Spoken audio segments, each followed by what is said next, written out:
Hello and welcome back. Happy Valentine's Day-ish. Happy Valentine's Day season. I wanted to share a craft that I've been wanting to do for a little bit. I love conversation hearts and I think they're so cute, and I made some out of cardboard. So all you need is some cardboard, Mod Podge, some paint. I'm gonna put a list of the things that you need over here, but basically I used everything that was already in my house. So if you do crafts, you probably have everything that you need for this craft already. Here's what you'll need. So the first thing I did was trace a heart on tracing paper, and I used tracing paper because I traced it off of my iPad to kind of get a perfect heart without having to fuss around and kind of work with measurements or anything like that. I could have used paper and then done maybe freehand, or if you have a way to get a perfect heart or the heart shape that you want, you can use that. So now that we have the shape that we want, I'm going to be using the tracing paper to make the heart shape. So for this, depending on how much cardboard you have, you can make as many hearts as you want. So one for each side. So I'm making 2 sides for now, and then later I ended up making more. So depending on how many hearts you want to make, just make sure you have enough cardboard, and you're also going to make sure that you have enough cardboard for the strips that we're going to use to make the side. A note real quick is this cardboard that I made the first heart out of was very thin. It was super easy to cut despite what it may look like. The angle was a little bit tough because of the shape, but not because of how thick the cardboard was. On the other hearts that I made, the cardboard was much thicker, and I ended up using an X-Acto knife. So if you need to use an X-Acto knife, it was a little bit easier to get those curved edges. So just be careful if you're going to use the X-Acto knife.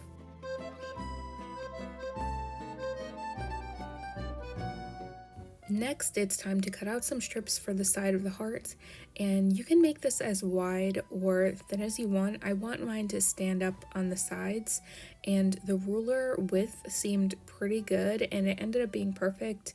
So depending on how big or small you want your heart, you can customize any of these sizes to whatever you're working with. So I just lined up as many strips as I could since I was going to make more hearts later. My glue gun is heated and it's ready. I have some glue sticks in case I need them. Next, I wanted to kind of line up my cardboard side with the heart and kind of see where I need to pre-bend. So anywhere the cardboard is needing to be bent or going over a curve area, if you want to pre-bend that cardboard so it's easier to kind of fold over the edge nicely instead of kind of fussing around with it while it's being hot glued. I'll also show what I mean here if I'm not explaining it very well. As close as I can to the end here. And keep checking back on both sides to make sure it's in the right place that I want it.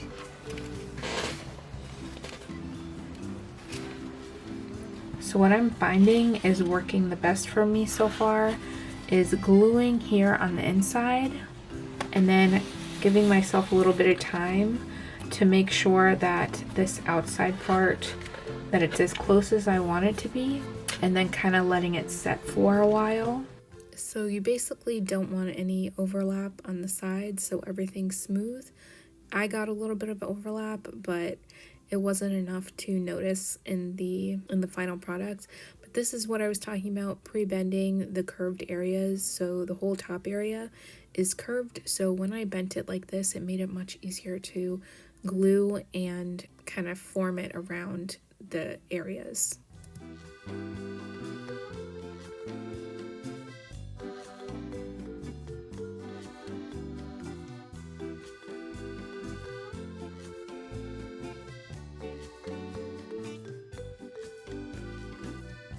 Alright, so here we go. It is drying right now, but I added that support in the middle, and next after that dries, I'm going to add glue around here and basically add Next, I cut up a paper bag into a bunch of different sizes of strips, And I use this to cover up the heart and basically make papier-mâché with Mod Podge and these paper strips.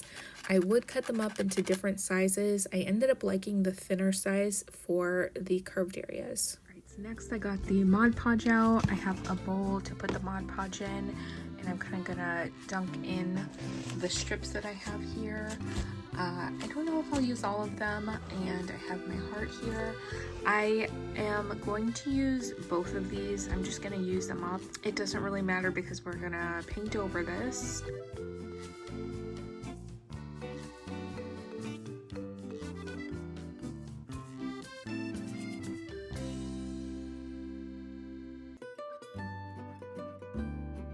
So I basically skipped over the part where I put the strips down. It's pretty easy, but I will say that along the side where there's a straight edge, I would use thicker pieces to kind of cover more area. And then as it went over the curve area, I would use smaller, thinner pieces. It helps cover the curve without having to worry about any lumps or anything. So I ended up making 3 separate hearts, 2 of them just being covered in the paper bag strips, and this one I did want to try something different. I wanted to add some texture to this one and just see how it comes out. And for this one, I just covered the bottom with Mod Podge as well as the paper towel and kind of laid it out as smooth as possible, and then also getting out as many air bubbles as I could. I still saw some after I finished kind of flattening it out as much as I could, and it didn't end up mattering. I didn't see it in the final product either, so it ended up being fine. Alright, and here they are all dry. So this is the one with 1 sheet of paper towel with the Mod Podge strips on the bottom. I will say I wasn't too sure about the one with the paper towel, but after I painted it, I really liked it. Alright, and here is the other one. It's the one just with the paper bag strips, and I really loved how this came out. And next I'm mixing up some paint. First I'm mixing up some pink, and I'm mixing up enough so that I can, first of all, I had to do 4 layers on each side. So I want to make sure I have enough for later so that I can fix up some of the lettering, and you're gonna see how I use it later on. So if you're using it from the bottle, that might be easier if you don't want to make a custom color, but I made a custom color for each one of these, so I saved the paint in a little bottle to use for later.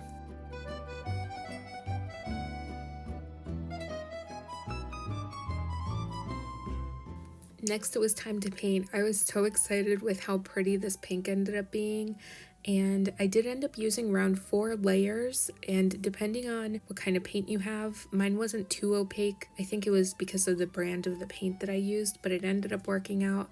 I just had to wait a little bit for each layer to dry, but since it's acrylic, it should dry pretty quickly. I would just make sure that each layer is not too thick. I ended up doing 4 coats for each side.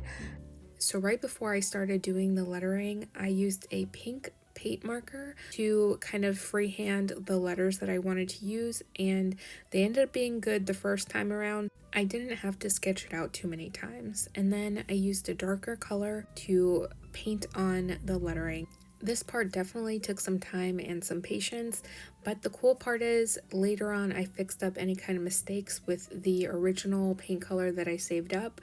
So again, the original paint color, the base pink color, is pretty important to save if you want to do this or put letterings on here, because it will make it so much easier to clean up any kind of mistakes that you make, and it'll really make a difference. Right, and I cleaned up all the edges with the extra paint that I had when I mixed this main color, so cleaning up the edges really made a difference.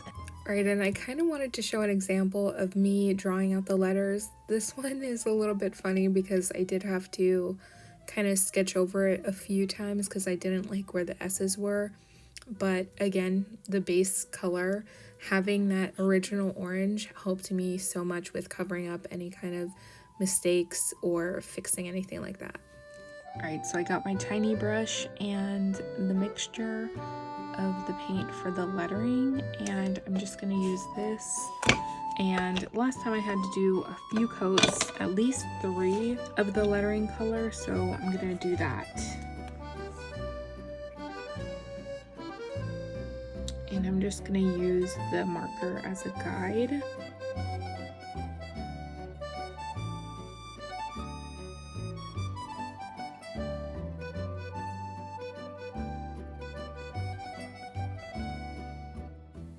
Next, I used the main orange color to kind of cover up any kind of guidelines or any parts where I went over on the letters and really cleaned up everything.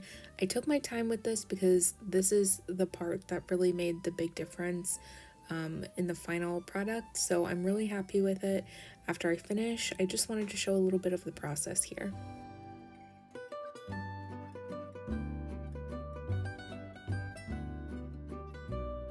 It still needs to dry, but I think it looks a lot better. Then lastly, I finished off the green one doing the same exact thing, except the lettering was a little bit harder, I will say. But after cleaning it up, I actually really liked it. And the texture, it was just a little bit harder to get the letters as nice as I wanted them.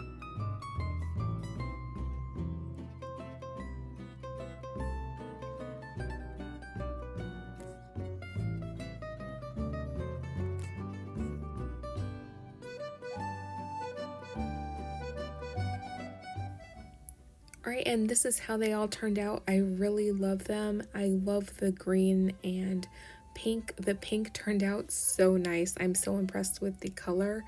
And that's it for now. Again, thank you so much for watching the video. I really hope you enjoyed, and I hope this inspired you in making any kind of crafts for Valentine's Day or any holiday really. And until next time, thank you so much for watching.